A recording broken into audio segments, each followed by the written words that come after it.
Une élection apaisée, c'est d'éviter d'éliminer arbitrairement le principal challenger. Une élection apaisée, c'est accepter un code électoral consensuel. Une élection apaisée, c'est arrêter d'abuser de son pouvoir pour bâillonner les libertés des autres. Bonsoir et bienvenue à Droit des réponses. Face aux dénonciations de séquestration, d'expulsion faites par les militants du MRC et certains cadres de l'opposition, la réponse visiblement apportée par les pouvoirs publics, c'est que cette attitude est liée au fait que, il y avait risque de trouble de l'ordre public, il fallait anticiper, et deux, c'était une réunion qui n'a pas été déclarée, et d'ailleurs, Maître Teguem ici ajoute que c'était une sorte de défiance de l'autorité. Est-ce que ces motifs, de votre point de vue, sont suffisants pour qu'on interdise à un leader de parti politique d'aller à la rencontre de ses militants? Alors, tu vas au-delà de la réunion qui était prévue au siège. Il faut dire qu'on a toujours connu dans ce pays des accueils triomphants, triomphales autant pour moi. Des accueils triomphales qui n'ont jamais fait l'objet d'une déclaration quelconque ou alors d'une interdiction. Le président Paul Biya, je crois, pendant tout son magistère, nous a offert des accueils populaires au niveau de l'aéroport de Simalène avec des militants et militantes du RDPC habillés en tenue du RDPC avec des tam-tams, des tambours, des sifflets, des artistes, des musiciens. Je ne sais pas si à chaque fois que le président de la République a toujours bénéficié de ces accueils, il y a eu préalablement des déclarations. À côté du président Paul Biya, on a vu cette semaine le leader du FSNC, M. Issa Chiroma Bakari, être accueilli par ses militants. Je ne sais pas si cet accueil a été déclaré. On a également les stars, les personnalités publiques, les sportifs, les artistes qui sont régulièrement accueillis de manière triomphale. Je ne sais pas si ces manifestations ont souvent fait l'objet d'une certaine déclaration particulière. Si ce n'est donc pas le cas, il faut rapidement balayer cet argument qui ne peut pas tenir. L'autre argument risque de trouble à l'ordre public. Je ne sais pas si, jusqu'ici, on n'a pas pensé un seul instant que ceux qui ont souvent bénéficié de ces accueils pouvaient aussi provoquer des troubles à l'ordre public. L'ordre public peut être la circulation. On a observé un temps une jeune influenceuse ici à Douala qui distribuait les billets de 1000 francs, 10 000 aux jeunes. Je crois qu'elle bloquait parfois et perturbait la circulation. Je ne sais pas si les autorités n'avaient pas vu en cela des troubles à l'ordre public. Moi, je crois que nous sommes dans des usages politiques abusifs du droit, du pouvoir et aussi du maintien de l'ordre. Et cette stratégie est la force et le propre du fonctionnement du bloc des fondamentalistes du RDPC. Je ne vais pas parler du RDPC de manière globale, ni du régime de manière globale. C'est la tendance fondamentaliste qui est la tendance minoritaire, mais la plus bruyante et la plus dominante, qui est prête à tout pour conserver le pouvoir. Pourquoi cet acharnement contre le MRC et son leader? Il faut situer l'affaire dans son contexte. Nous sommes en plein débat sur le mandat impératif, un débat qui a été initié par les laborantins de la tendance fondamentaliste à l'effet de préparer l'opinion à accueillir ou à accepter la forfaiture qu'ils sont en train de préparer, à savoir la disqualification arbitraire du MRC à présenter un candidat. Alors dans cette logique ou dans cette mouvance, le MRC apporte de manière implicite, de manière non voulue, une réponse à ceux-là qui pensaient un seul instant pouvoir faire passer leur forfaiture de manière incognito ou alors sans toutefois qu'il y ait une réaction en face. Je crois avoir discuté avec un aîné, cadre du MRC, aujourd'hui décédé, M. Abesolo, c'était à Ibolova. Il m'a posé la question de savoir, donc, comment tu vois cette affaire? Je lui ai dit, la seule réponse à ce débat inutile, inopportun sur le mandat impératif, la seule réponse sera la mobilisation de Paris. Si Kamto arrive à mobiliser, à provoquer le rapport de force, à montrer sa capacité à pouvoir apporter le répondant au cas où il y a des manœuvres arbitraires qui sont finalement mises en œuvre, le débat autour du mandat impératif va disparaître de lui-même. Pourquoi? Parce que ce débat ne relève pas d'un débat juridique, c'est un débat politique où les officines de la tendance fondamentaliste testent la capacité de riposte non pas du MRC, mais de tous les sympathisants, ceux-là qui croient en Maurice Kamto, qui croient que le MRC peut apporter le changement en 2025. Et je crois que la réponse n'a pas été bien accueillie du côté de la branche de la tendance des extrémistes, dont des fondamentalistes du RDPC, qui ont donc décidé d'initier un autre débat autour de la pertinence des voix électorales de la diaspora. Est-ce que la diaspora peut influencer une élection? Et à côté, on a initié un autre débat. Est-ce que Kamto peut mobiliser au Cameroun? Alors, avant de poursuivre Aristide Mono, je vais avoir un très bien, vous pouvez continuer Aristide Mono. Heureusement que j'ai pris la peine de dire que à chaque fois, il est accueilli non pas par les Camerounais, mais par les militants de son parti. Je crois que j'ai été clair dessus. Les militants de son parti ne sont pas les Camerounais. Écoutez. Ceux qui ont accueilli Kamto ne sont pas les Camerounais. Alors, je disais ceci. Un deuxième débat a été initié. Est-ce que Kamto peut mobiliser au Cameroun? Alors, l'opportunité de son arrivée à Douala et de la réunion prévue au siège de son parti, pas dans la rue, a été donc saisie par ceux qui voulaient apporter du répondant. Je ne crois pas que Kamto a eu à tenir un discours pour dire à ses militants sortez. Je ne crois pas. Ils ont donc apporté du répondant. Alors, confus, honteux et confus, le bloc des fondamentalistes a décidé d'user de la force publique, d'user de leur position de pouvoir pour faire obstruction à l'expression de la popularité de Maurice Kamto. Et je crois qu'aujourd'hui, pour ne pas monopoliser la parole, M. Duval, la branche fondamentaliste, je précise bien la branche fondamentaliste, ça veut dire les va-t-en-guerre, ceux qui pensent qu'après le pouvoir, ils ne pourront plus vivre sur cette terre.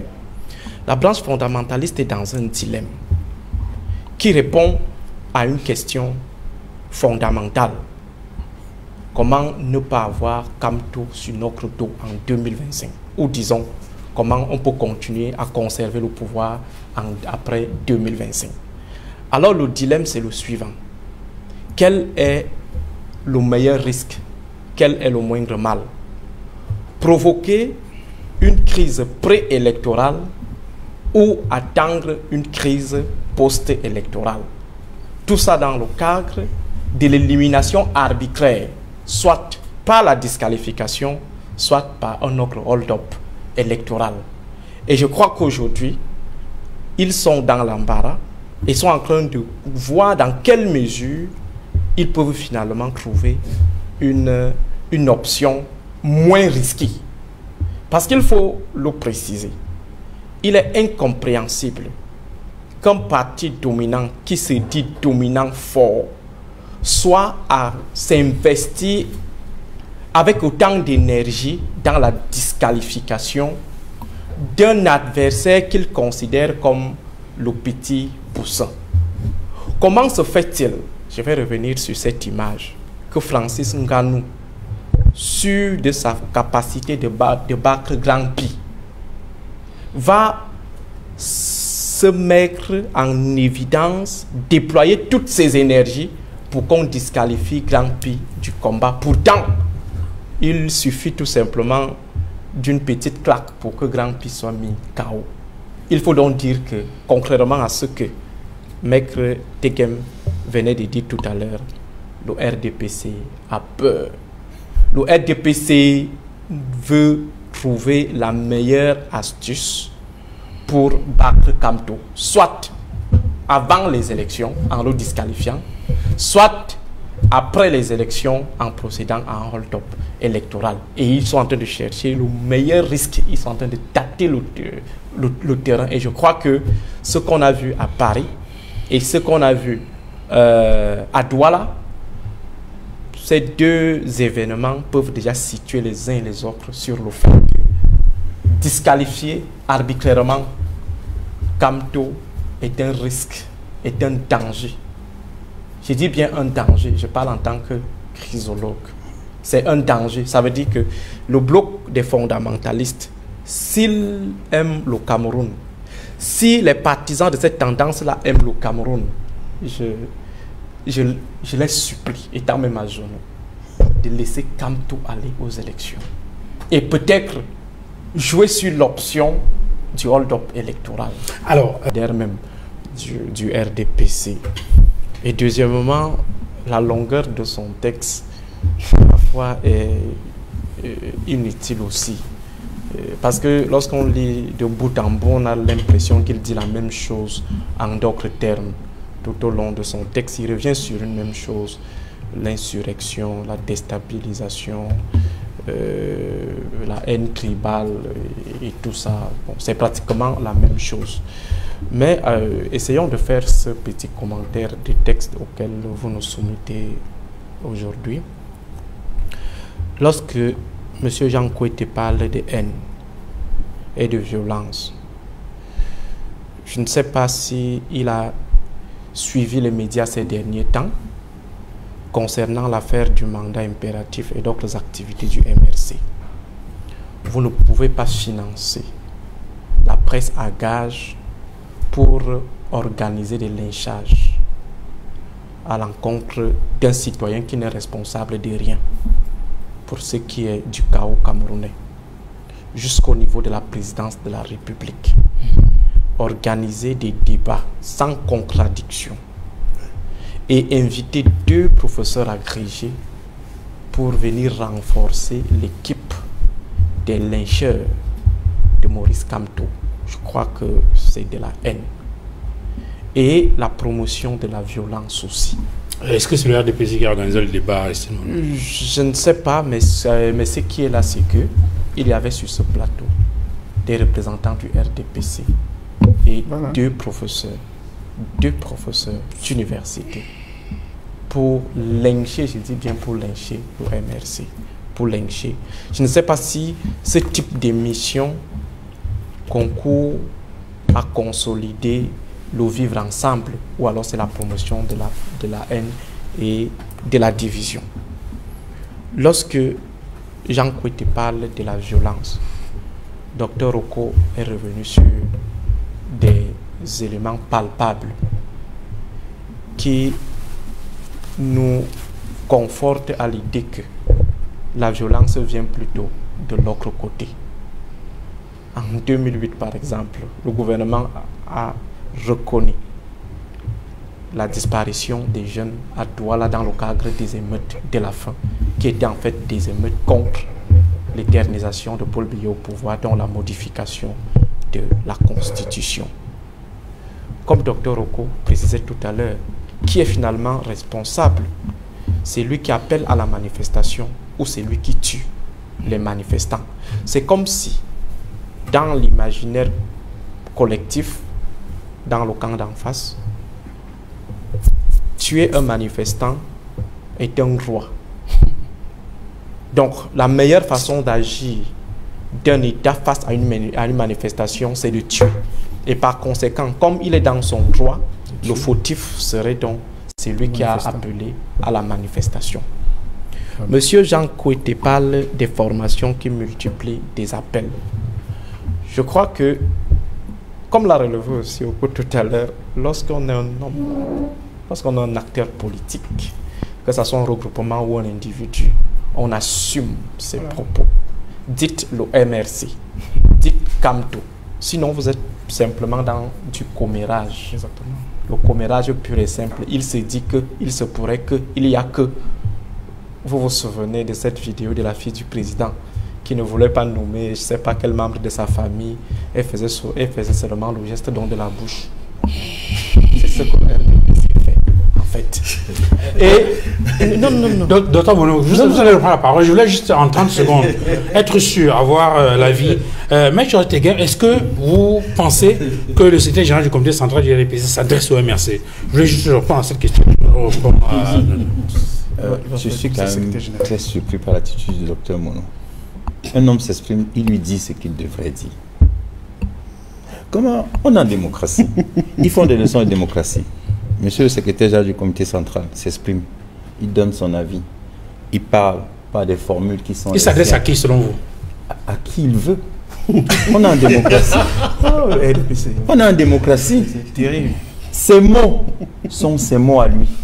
Monsieur Mono dit non. Parce qu'il s'adresse forcément à quelqu'un. Mais il s'adresse aux Camerounais, bien évidemment. Non, quand il dit au point 5, il salue également l'esprit républicain des partis politiques responsables, notamment ceux qui comptent des représentants au Parlement ou dans les conseils régionaux et municipaux, lesquels se préparent activement et paisiblement au scrutin présidentiel en connaissance de cause. Ça veut dire, si on fait une déduction, qu'il y a des partis politiques irresponsables.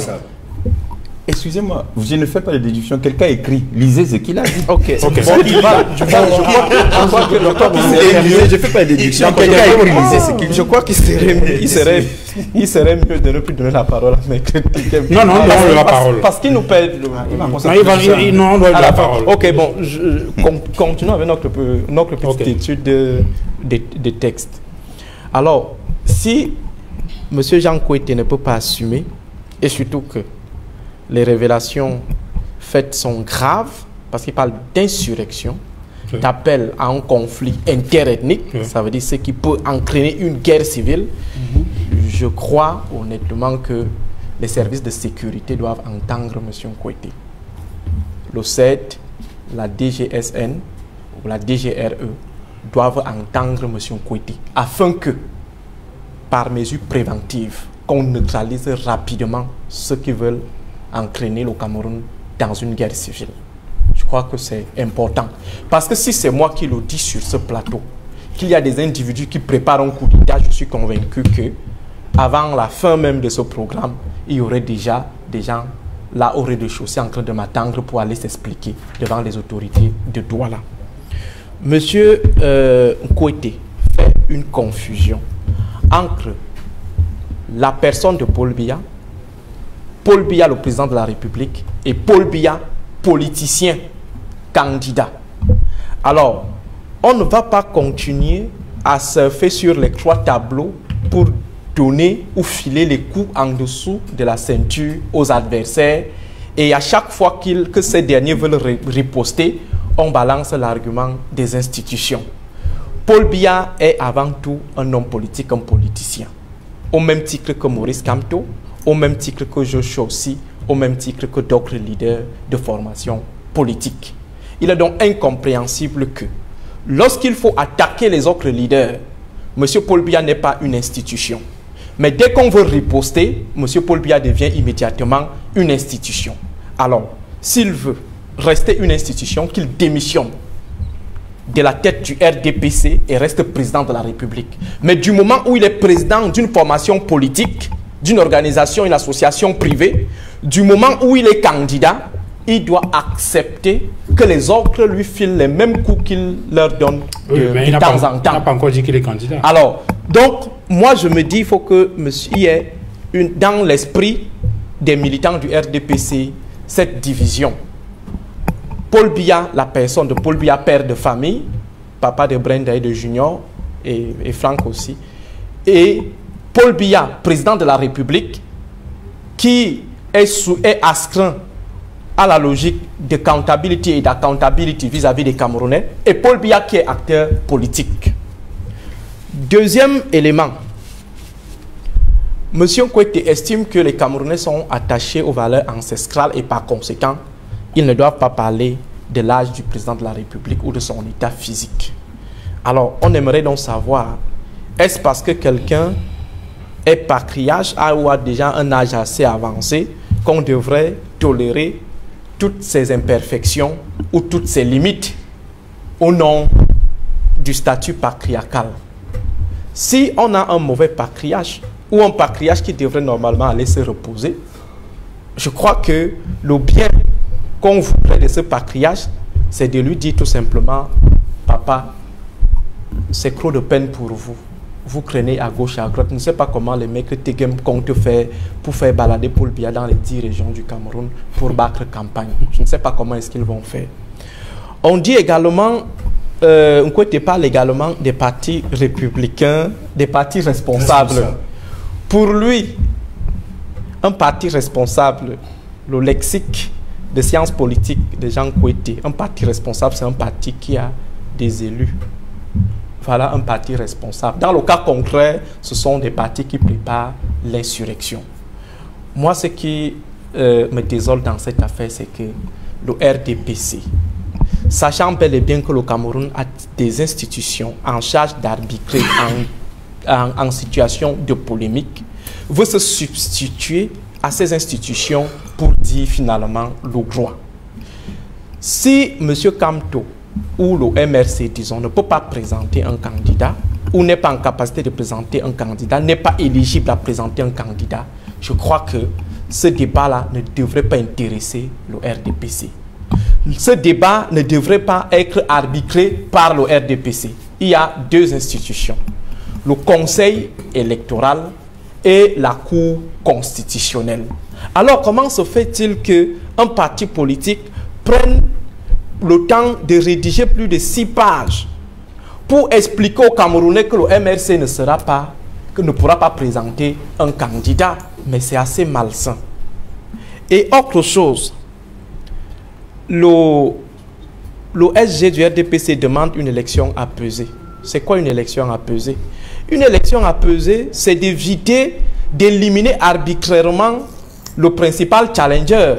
Une élection apaisée, c'est accepter un code électoral consensuel. Une élection apaisée, c'est arrêter d'abuser de son pouvoir pour bâillonner les libertés des autres. Monsieur Jean Nkwete parle également des ambitions personnelles qui sont en train d'être mises en avant pour envoyer les Camerounais mourir. Les ambitions personnelles. Alors on peut rappeler certaines situations à M. Jean Nkwete.